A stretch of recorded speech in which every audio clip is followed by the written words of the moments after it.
These teenage sisters believe they're haunted by a poltergeist.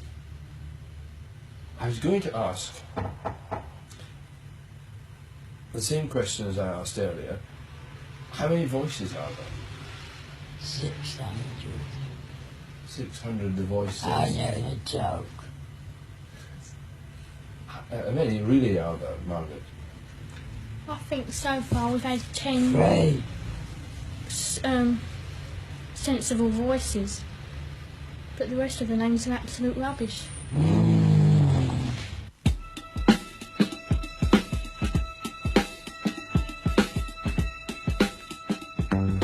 11-year-old Janet Hodgson appears to be the focus of many of the strange happenings in Green Street.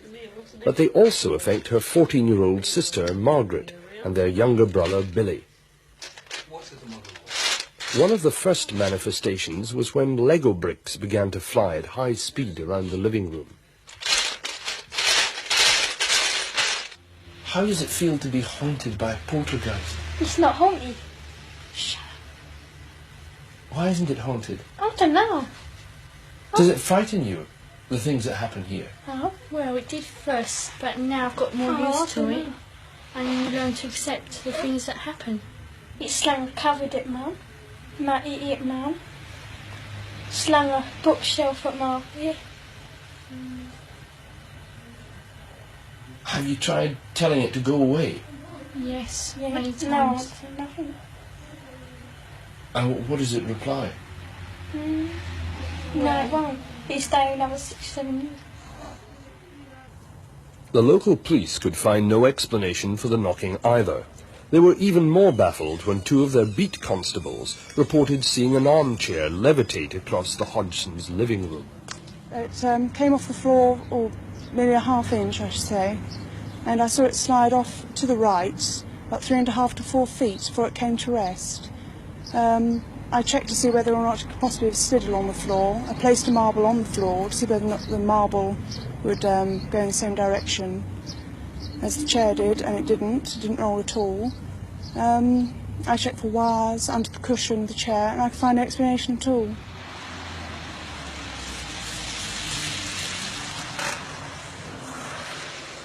Maurice Gross is an electronics engineer and an investigator for the Society for Psychical Research.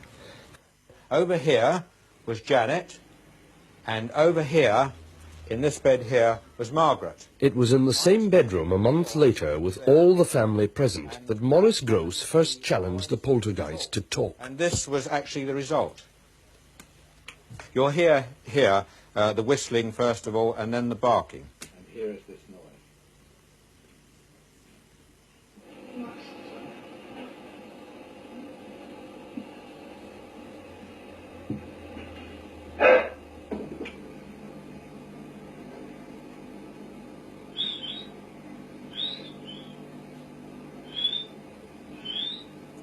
The barking here is quite extraordinary, actually.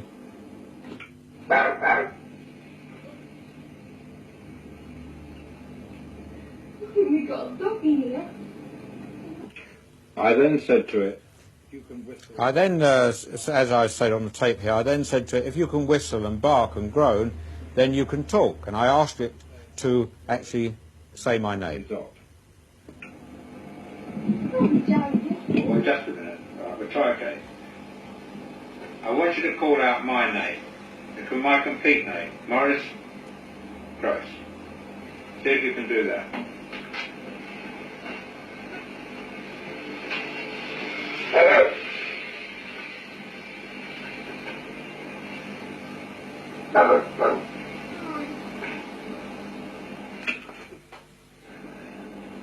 Very good. Let me hear you say my name again. Come on, let me hear you say my name. Come on, my name's Maurice. Let me hear you say it. Maurice.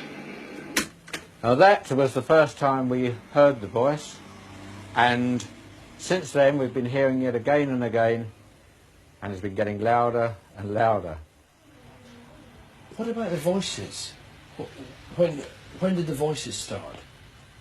December 12th. December the 12th. Yes. And how did this start?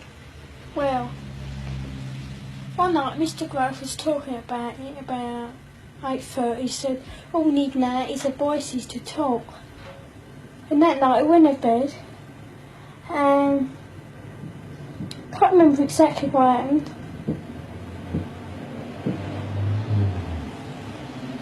And What's that knocking?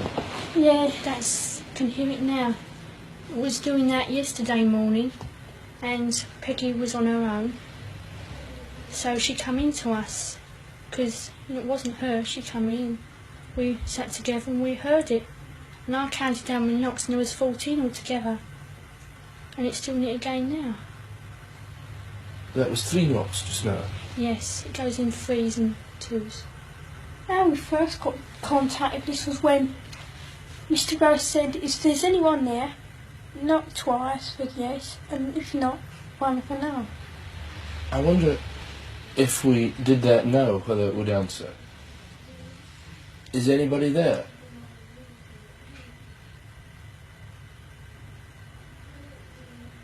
Is anybody there?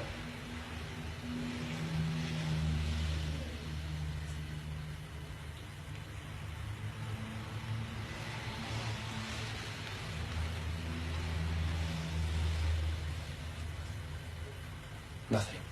No. It doesn't always do it to order. No, it doesn't. It goes in spasms. Like we're talking now. It may not now, after you've said that, but it won't do it when you want it to, straight away. No. What about the voices? They sometimes say things and make answers.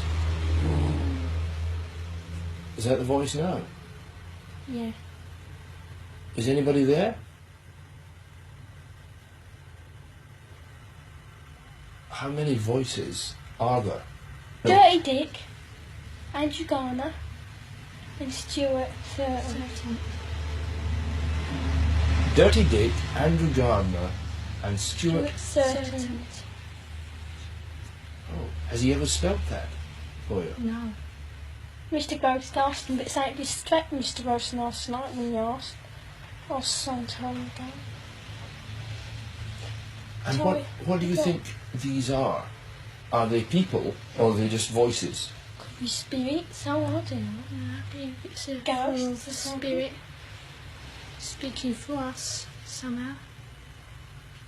No. We don't get this at school, these voices are. Because I believe when we're all separate, it's not so strong. Just when you come near each other. Yeah, like here, or our aunts, we were up there together, or in Peggy's next door. And Janet's, your voice is stronger, isn't it? It seems to be the strongest. Yeah. When you hear the voice and it comes out, where does it come from? Here, your throat? No.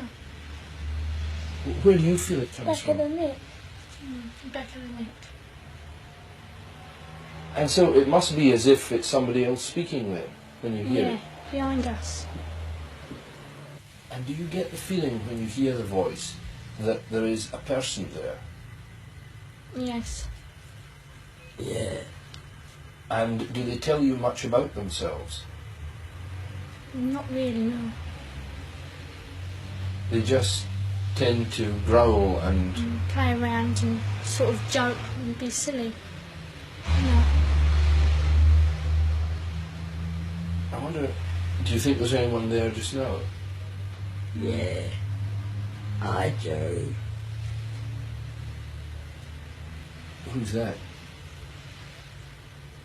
What? Who's that, Janet? Pardon? Stuart Thurton. Stuart Certain, and he's one of the voices. Yeah. Why do you think he comes and speaks through you? To annoy us. Does he ever say anything nice? Well. Don't know really.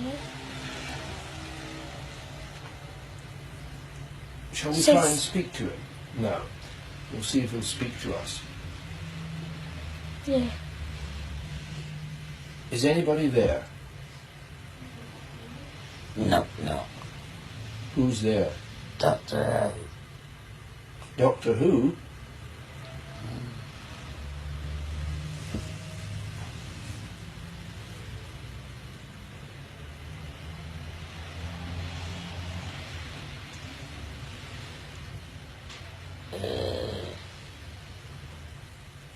Goose chasers here. Mr. Gross, a lot of people, hearing these voices produced by the children, will simply say that they are very good ventriloquists and that this is all a hoax. How would you react to that? Certainly not.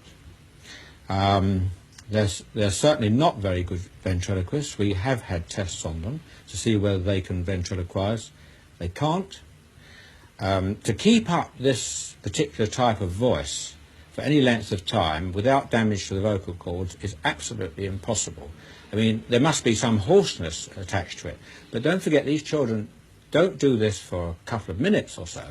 They do it for lengths of periods up to 3 hours, and without any hoarseness or sore throats whatsoever. Well, perhaps, Guy, perhaps you've got something to say, sir. Yeah. I'd like to know how you make this noise without bashing Janet's vocal cords to pieces. If I do it for half a minute, I get a sore throat. Joe? Guy Lyon Playfair is an author of books on the paranormal, with experience of poltergeist cases in Europe and Brazil. How do you do it, mate? God, Vicky, hours. Don't you ever get a sore throat, Janet? No. Sure. Yeah. You never get pain in the back of the neck or something? No. Oh, what do you mean? I'm sorry, I'm not with you. What? I feel, Oh, you with me now? With me? Sensation in the back of the neck, yeah. Well, tell us about that. I don't know how to No, tell me explain about that. You get it? Do you get it now? It's buzzing in the back of the neck. Yeah. Do you feel it vibrating as if it was sort of No, like someone someone got what? their hand on the back of my neck like that. Poltergeists seem to thrive on an atmosphere of tension that is partly sexual. The fact that most of the focuses are adolescents seems to contribute to the mischievous nature of the effects, leading some to suggest that the kids are faking or enjoying a laugh at the expense of the investigators. But to create all the bizarre effects that went on in this house either involves a gigantic conspiracy with the neighbours or a disruption in our laws of mind and matter.